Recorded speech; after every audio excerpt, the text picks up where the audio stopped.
Assalamualaikum warahmatullahi wabarakatuh. Apa kabar anak-anak? Semoga kita selalu baik-baik saja. Sebelum memulai pelajaran, mari kita sama-sama berdoa. Berdoa dimulai. Berdoa selesai. Anak-anak, hari ini kita akan belajar tema 7, subtema 1, tentang keragaman suku bangsa dan agama di negeriku. Sekarang siapkan bukunya ya anak-anak. Pada pembelajaran 1 ini, kita akan belajar tentang bahasa Indonesia dan IPA. Buka halaman 1. Adapun tujuan pembelajaran kita hari ini,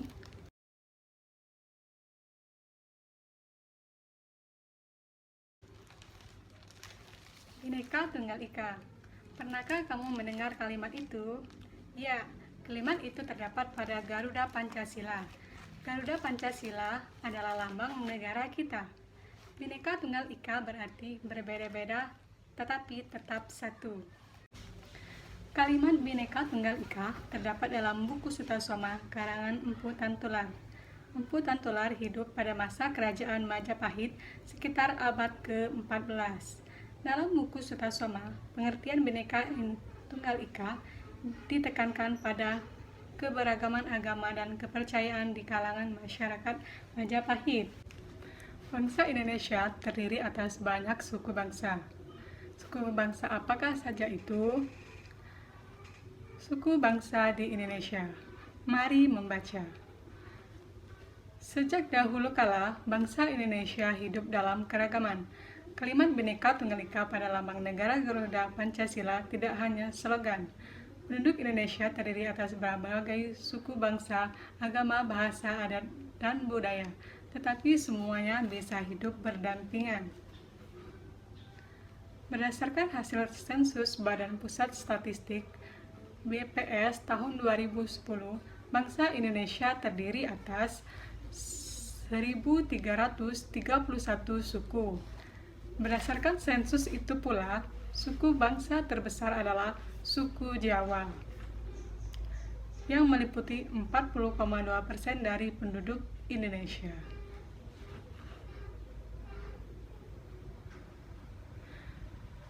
Suku Jawa merupakan gabungan dari suku bangsa-bangsa di Pulau Jawa, di antaranya suku Jawa, suku Osing, suku Samin, suku Bawean, suku Naga, dan suku Tengger. Suku yang paling sedikit jumlahnya adalah suku Nias, dengan jumlah 1.000.000 jiwa, atau hanya 0,44% dari jumlah penduduk Indonesia.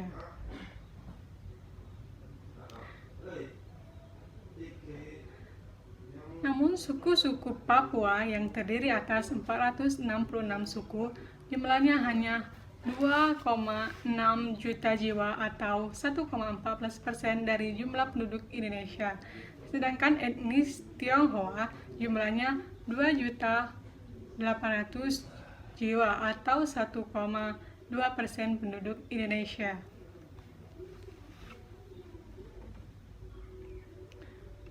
Ini salah satu suku-suku di Indonesia ya. Ada suku Dani dari Papua, suku Tengger, dan juga ada suku Nias.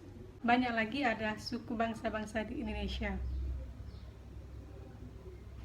Ayo berdiskusi.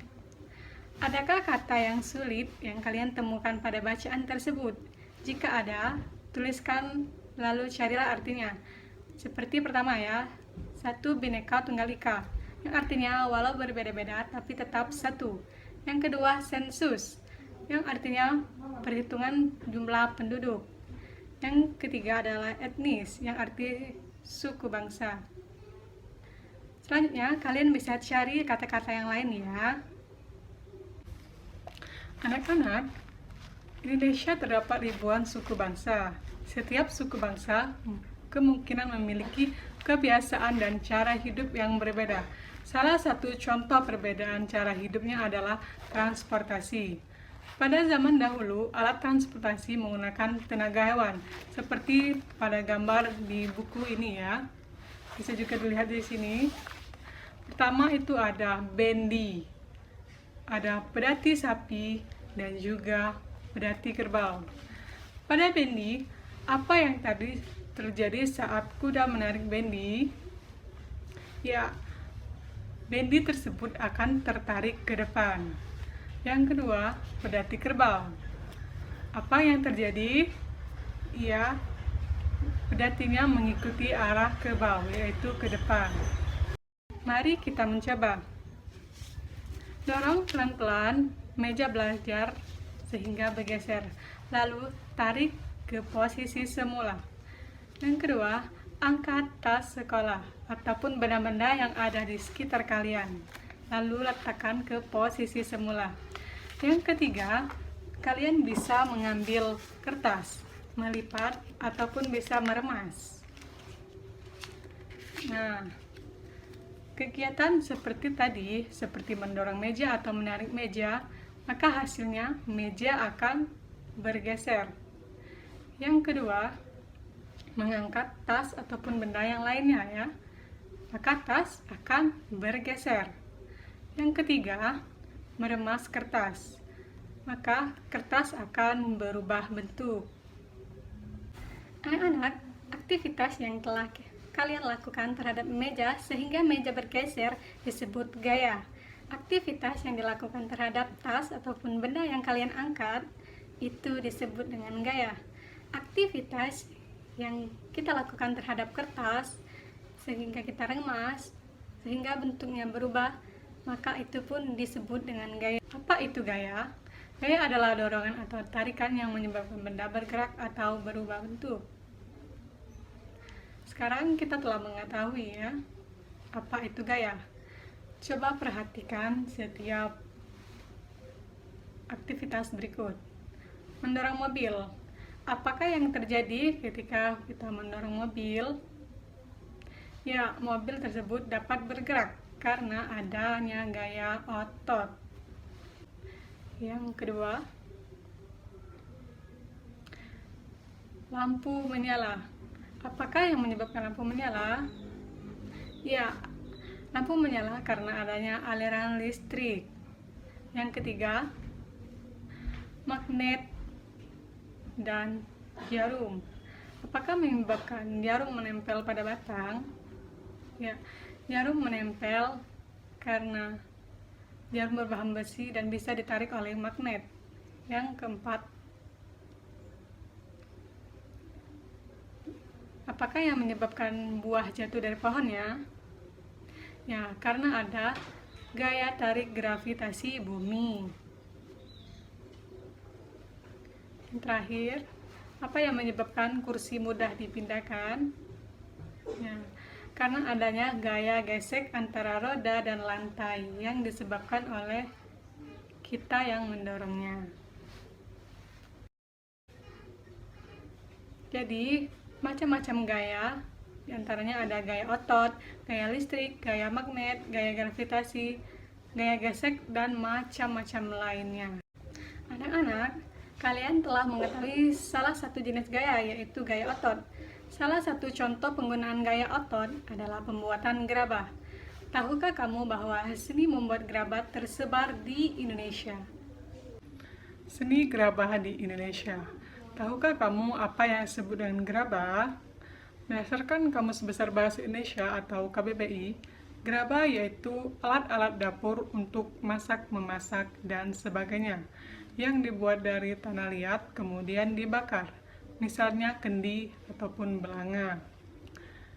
Di Kabupaten Lombok Barat, Nusa Tenggara Barat, ada sebuah daerah terkenal dengan seni pembuatan gerabah, yaitu Banyu Mulek. Kendi yang terkenal di sana disebut dengan kendi maling. Bisa dilihat gambarnya ya. Yang kedua ada di Pulau Au, di Maluku Tengah. Juga membuat gerabah yang disebut dengan sempe. Bisa dilihat gambarnya. Di Papua Barat, ada juga di Kampung Abar. Di sini, banyak yang membuat gerabahnya adalah para kaum wanita. Bisa dilihat ya gambarnya. Anak-anak, dari pembelajaran hari ini kita dapat menyimpulkan bahwa di negeri kita Indonesia terdapat banyak suku dan agama, namun kita tetap bisa hidup rukun berdampingan. Yang kedua, yaitu pengertian gaya. Gaya adalah dorongan atau tarikan yang dapat menyebabkan benda bergerak atau berubah bentuk. Yang ketiga, macam-macam gaya. Di antaranya ada gaya otot, gaya gesek, gaya listrik, gaya tarik bumi, gaya magnet, dan macam-macam lainnya. Demikian pembelajaran kita hari ini. Harap belajar untuk pembelajaran 2 ya nak, untuk pertemuan berikutnya. Ibu akhiri, wassalamualaikum warahmatullahi wabarakatuh.